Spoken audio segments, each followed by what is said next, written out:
Magandang araw muli sa atin mga kabadyards, no? Ito meron tayo ditong dala ng customer na fuel pump module, no? Na-stock yung kanyang unit since nung pandemic pa. So sobrang kalawang na, sobrang dumi na ng kanyang module. Ito sa una niyang pinatingnan is pinabibili siya nitong isang buong fuel pump module. So nag second option siya dito sa shop. Baka magagawan pa ng paraan kasi nga medyo may kamahalan tong module ng fuel pump natin.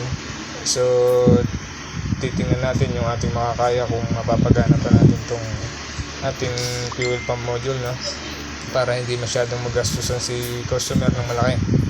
So malamang sa malamang na lilinisin natin muna to, tapos ite-testing natin kung gagana pa ang motor. Basta okay ang IC, gagana to pagka okay ang motor. So ayan mga kabadyads, no, unti-unti natin kakalasin yung motor. Ayan, ito yung pinaka-dinamo niya. So sobrang kalawang na, no. Sa palagay ko madadala pa sa linis to. Ayan mga kabadyads, unti-unti natin lilinisin to para mamaya pagka nalinis natin testing natin kung gagana siya.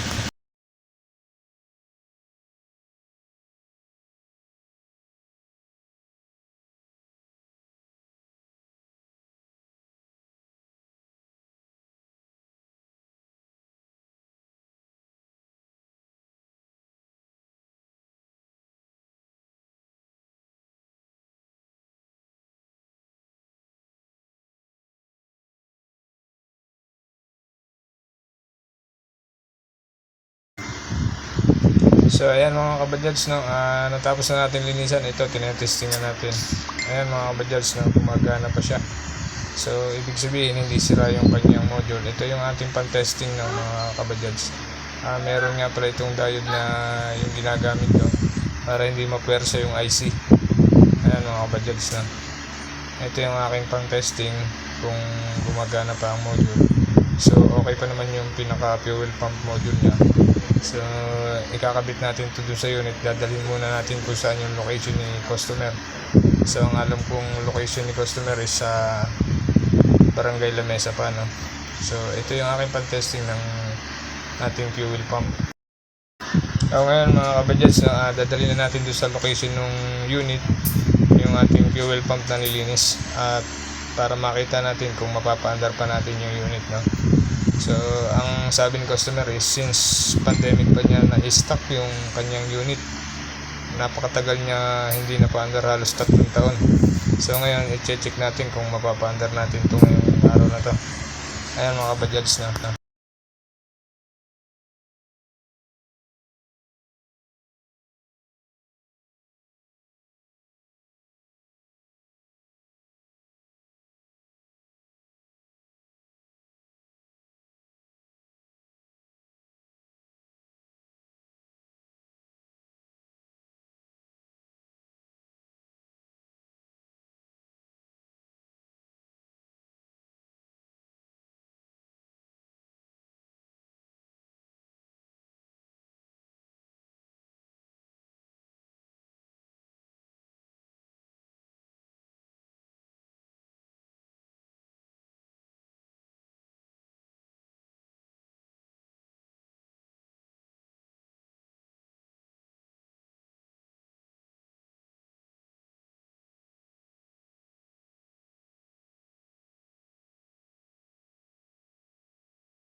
okay, ito mga kabadyads, no, nandito na tayo sa location ng unit ni customer, no. So napatambak nga, halos dinadamo na dito sa kanyang pinagagrahihan, wala pang bubong.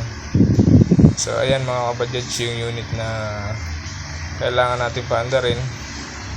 Mukhang may hirapan tayo dito magpaandar. Titingnan natin yung makakaya natin kung mapapaandar nga natin yung unit. So hintayin lang natin yung pinakasusi ng engine ng unit, para ma-check natin kung mapapaandar nga, no. Ayan mga kabadyads, yung unit sobrang tagal na daw nitong stock, halos 3 taon. Ayan mga kabadyads, na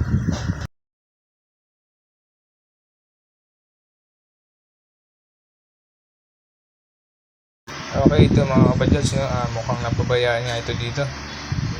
Halos dinada mo na. Ayan mga kabadyals, yung unit na ating papaandarin. So ito, i-check natin kung mapapaandar nga natin. Titingnan natin yung makakaya natin para mapaandar tong unit na to. Halos 3 years na hindi ginagamit o hindi mo lang pinapaandar. Okay, ito mga kabadyals, no? So pinatanggal na ni customer yung tangke at ipinalinis din. So ayan, kinakabit ko na yung module para ma-check natin kung aandar nga ba siya. So pinalitan ko na rin ng bagong fuel filter para okay na okay yung kanyang pagsala ng gasolina. Malamang sa malamang na mayroon pang natitirang dumi ito sa loob ng tangke. Hindi naman basta-basta nauubos yung dumi ng tangke hanggat hindi nahuhugasan ng mabuti. Ayan mga kabadyals.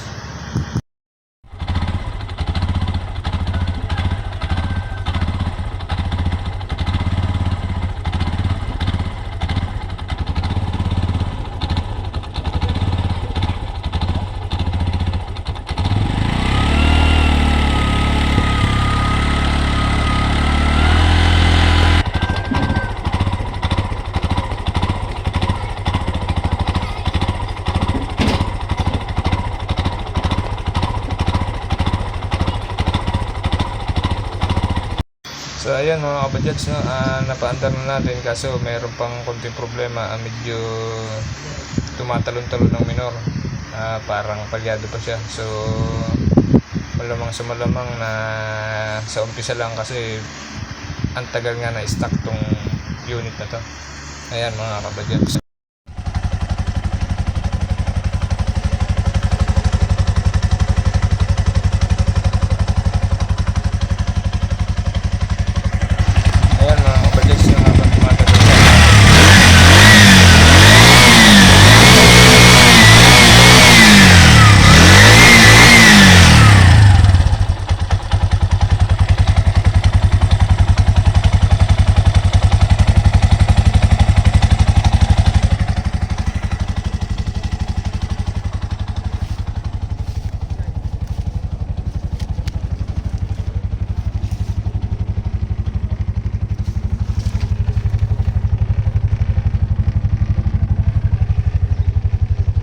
Okay mga kabadyals, no?